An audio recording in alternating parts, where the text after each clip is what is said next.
여러분 안녕하십니까? 군산 시정뉴스입니다. 기후위기와 해수면 상승으로 갯벌이 위협받고 있습니다. 국립수산과학원 갯벌연구센터가 갯벌 생태계 복원을 위해 95년 동안 연구를 이어왔는데요. 금강 하구뚝 인근에 신청사를 짓고 강소형 갯벌 연구 거점 역할을 맡기로 했습니다. 금강을 따라 동백대교가 한눈에 보이는 갯벌 연구센터. 이곳에서는 서해안 갯벌의 특산 품종인 백합 등 다양한 페류를 모아 자라는 과정을 연구합니다. 연구동에서는 기후변화로 심각해지는 갯벌의 수질과 오염도 등도 분석합니다. 이런 연구를 통해 갯벌의 보전 가치와 정책 지원을 위한 데이터 등을 만듭니다. 갯벌 연구센터는 지난 1929년 전북수산시험장으로 출발해 2014년 재편한 후 금강 하구뚝 인근에 새롭게 문을 열었습니다. 126억 원을 들여 지상 3층 규모로 본관동과 연구동, 갯벌 체험 공간 등을 갖췄습니다. 2024년 7월 갯벌 연구센터 신축 공사를 완료하여 9월에 임시 청사에서 현 청사로 이전하여 업무를 시작하였습니다. 지난 6년간 아무 사고 없이 갯벌 연구센터 청사 이전 건립 공사를 잘 마무리했다는 우리나라 갯벌 면적은 2,400여 제곱킬로미터. 하지만 기후변화와 간척사업 등으로 해마다 해수면이 눈에 띄게 상승하면서 섬 사이를 지나는 조류가 빨라져 갯벌 퇴적층이 무너지고 있는 상황. 갯벌 두께가 변하면서 어패류가 적응을 못해 폐사하고 황금갯벌도 점차 사라지고 있습니다. 갯벌 연구센터는 우리나라 갯벌의 보전과 복원, 어업인 소득 향상을 위한 신품종 개발, 수산화 활성화 등 다양한 연구를 수행하게 됩니다. 새만금 사업으로 인해서 우리 어민들이 1년에 손해본 것이 약 5천억입니다. 지금 30년 넘게 지났습니다. 지금 현재 우리 군산에서 수산업으로 손해본 것이 약 15조가 되는 어마어마한 돈입니다. 지금부터라도 우리 갯벌의 중요성 제대로 좀 잘 보존하고 개발해서 군산에 새롭게 둥지를 튼 갯벌 연구센터. 우리나라 갯벌의 생태계 보존과 어업 양식의 활성화에 기틀이 되고 있습니다. 대우건설과 중흥토건이 새만금 관광레저용지에 대한 투자 의향을 밝혔습니다. 새만금 개발청에 따르면 이들 업체는 새만금 관광레저용지에 대규모 투자를 계획하고 있고 구체적인 투자 제안서를 조만간 제출할 예정입니다. 새만금 관광레저용지는 37제곱킬로미터로 새만금 전체 토지의 12.9%를 차지하고 있습니다. 새만금 외국인 투자 활성화를 위해 사업자 자격 요건이 완화될 전망입니다. 새만금 개발청은 새만금 사업 추진과 지원에 관한 특별법 시행령 개정안을 40일 동안 입법 예고합니다. 이번 개정안은 건축위원회 운영 기준과 외국인 기업의 사업 시행자 자격 요건을 완화한다는 내용이 담겼습니다. 현재 외국인 기업이 새만금에 투자하기 위해서는 국내에 법인을 설립해야 하는데 이 과정에서 신용평가 등급과 자본 등 자격 요건으로 시행자 지정에 어려움을 겪고 있습니다. 강임준 군산시장이 축제 전문가 양성과 축제 지원 부서 확대를 강조하고 나섰습니다. 강임준 시장은 최근 열린 간부회의에서 군산을 찾는 관광객들의 증가 추세가 뚜렷해 축제를 활성화하는 것이 중요하다고 강조했습니다. 그러면서 축제를 전문적으로 담당하는 부서와 인력이 한 곳에 모여 꾸준히 업무를 진행하는 것이 더 효율적이라며 다양한 방안을 모색하라고 주문했습니다. 지역 축제로는 시간여행 축제와 수제 맥주 페스티벌, 짬뽕 축제, 근대문화 유산 야행, 꽁당보리 축제 등이 있습니다. 군산 맞춤형 일자리 정책 추진을 위한 논의가 본격화됐습니다. 군산시는 일자리 정책 민관협력 거버넌스 출범을 앞두고 업무 추진 부서를 대상으로 첫 기획회의를 진행했습니다. 이번 회의에서는 일자리 사업의 효율적 추진과 민관 산학이 참여하는 협력 체계 구축을 위한 방향을 논의했습니다. 한편 시는 이달 일자리 정책 거버넌스를 출범하고 협력기관, 단체와 협약을 맺을 예정입니다. 군산시가 출자하고 출연한 3개 기관 가운데 먹거리 종합지원센터가 경영을 가장 잘하고 있는 것으로 나타났습니다. 군산시에 따르면 지난해 경영실적 평가 결과 먹거리 통합지원센터는 89.31점으로 가장 높은 점수를 받았습니다.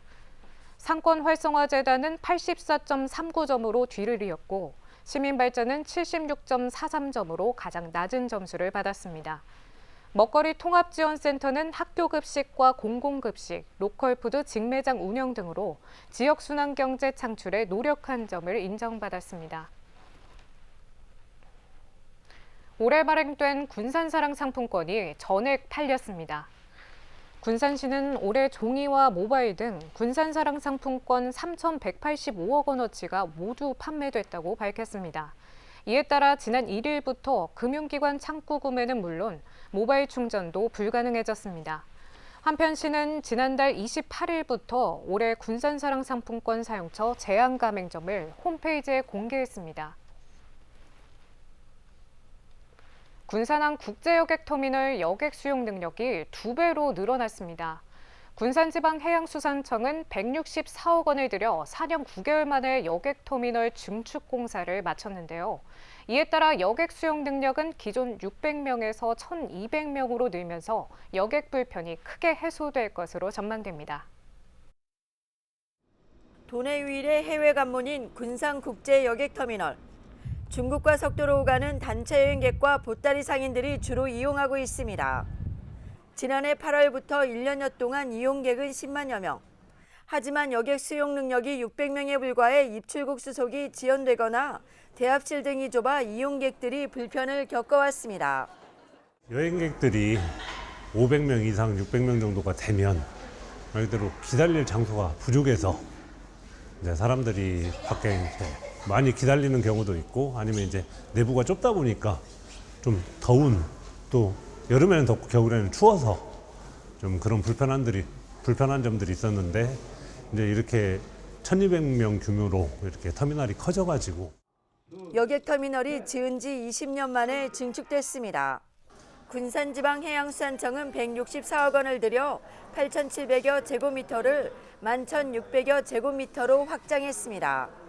세관조사실과 검사장, 대합실 등이 넓어지면서 여객 수용 능력이 지금보다 2배인 1,200명으로 늘었습니다. 입출국 공간을 넓혀 수속 절차를 밟는 동안 여객선에서 대기했던 불편이 줄었습니다. 중국이 내년 말까지 무비자 정책을 시행하면 이용객이 늘어 군산항 활성화에도 도움이 될 것으로 보입니다. 군산항은 어떻게 보면 호남권에서 이쪽 충청권 이남에서부터 호남권에서 유일한 중국 항로, 직항로가 있기 때문에 더욱더 그럴 것 같습니다. 앞으로 우리 군산에 중국 관광객들도 많이 올 수 있도록 저희들도 이제 많이 노력을 하겠습니다. 통관장을 통해서 또 물류가 좀 활발하게 될 수 있도록 하는 걸 기대를 하겠습니다. 군산과 중국으로 가는 군산항 여객터미널. 새롭게 증축돼 여객 불편이 크게 줄 것으로 전망됩니다. 군산시의 크루즈 산업 육성을 위한 조례가 만들어졌습니다. 조례안은 크루즈선 기항 유치 지원과 크루즈 관광객 유치 지원, 크루즈 산업 조사 연구 진행, 관련 네트워크 구축, 전문 인력 양성 지원 등이 포함됐습니다. 한편 크루즈는 한 차례 기항으로 4,000명 이상의 관광객을 유치할 수 있습니다. 올해 군산 시간여행 축제 방문객이 15만 9,911명으로 집계됐습니다. 이는 지난해 13만 647명보다 3만 명 정도가 늘어난 겁니다. 군산시는 성과 분석 연차회를 열고 올해 축제 성공 요인으로 온라인 기반 홍보 강화와 삼북동 공룡 발자국 화석산지 등 지역 관광지와 연계, 축제장 공간 구성 집중화 등을 꼽았습니다. 반면 주차 공간 부족과 소음 민원 발생, 야간 축제에 맞는 야간 조명 조도 확보 등이 개선점으로 지목됐습니다. 군산철도 유휴부지를 활용한 철길숲 일부가 다음 달 준공됩니다. 군산시는 폐철도를 활용한 4곳의 이야기숲 가운데 활령림과 어울림 2곳은 다음 달에, 여유림과 추업림 2곳은 내년 6월 준공된다고 밝혔습니다. 시는 내년 하반기 전 구간이 완공된 후 도심 치유 공간으로 시민에게 개방할 예정입니다. 또 철길숲 조성 공간 2.6km의 군산선 선로는 모두 존치해 포장을 통한 산책로로 활용하고 이 가운데 500m는 철길 원형을 보존해 조성할 계획입니다. 경암동 행정복지센터가 복합공간으로 새롭게 문을 열었습니다. 군산시는 경암동 행정복지센터 신청사 완공에 따른 이전을 마무리하고 개청식을 가졌습니다. 경암동 행정복지센터는 지난 2021년 국토부의 도시재생 인정사업으로 선정돼 구암초 부지를 일부 매입한 후 지상 3층 규모로 신축됐습니다. 1층에는 행정복지센터와 군산거점 늘봄센터, 마을카페가, 2층과 3층에는 강당, 작은 도서관, 체력단련실 등 주민들이 이용할 수 있는 공간으로 조성됐습니다. 군산시가 교통약자의 이동 편의 증진을 위해 야간 운행 차량을 확대 운영합니다. 군산시는 11월부터 평일 야간 운행 차량 1대를 추가해 모두 2대를 운영하기로 했습니다. 야간 운행 시간은 오후 10시부터 다음날 오전 7시까지며 주말과 공휴일 야간은 1대만 운영합니다. 이번 야간 운행 차량 확대로 배차를 받지 못하거나 원하는 시간에 이용하지 못한 이용자들의 불편이 해소될 전망입니다. 군산의 풍부한 선교 역사와 문화를 기념하기 위한 기억상자가 70년 동안 땅에 묻힙니다. 군산시는 1892년 호남 7일의 선교사가 우리나라에 도착한 날을 기념해 선교기념탑 기억상자 매설 기념식을 열고 타임캡슐을 묻었습니다. 기념탑 전망대는 7m 높이로 7인의 선교사를 상징하며 군산이 선교의 중심지였다는 역사적인 의미를 담았습니다. 기억상자는 군산시정과 근대사 전반에 영향을 준 선교 역사에 대한 자료가 담겼으며 오는 2095년 4월 5일에 개봉될 예정입니다.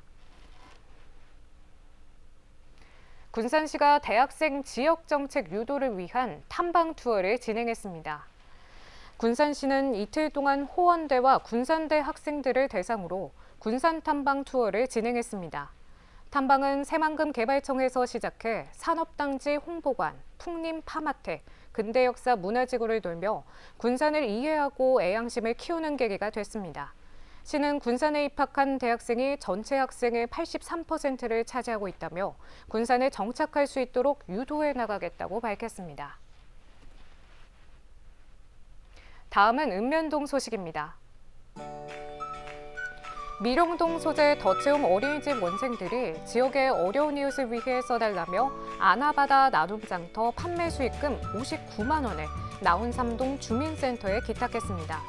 기탁된 성금은 관내 복지사각지대에 놓인 위기가구를 위해 사용될 예정입니다. 수성동 천산우리 지역사회 보장협의체가 수성동 주민과 어려운 이웃을 위한 하하호호 나눔 붕어빵 사업을 실시했습니다. 위원들은 한 달에 2번씩 이웃들을 위해 붕어빵을 직접 만들어 나누며 이웃사랑을 실천했습니다. 이것으로 군산 시정 뉴스를 마칩니다. 시청해주신 여러분 고맙습니다.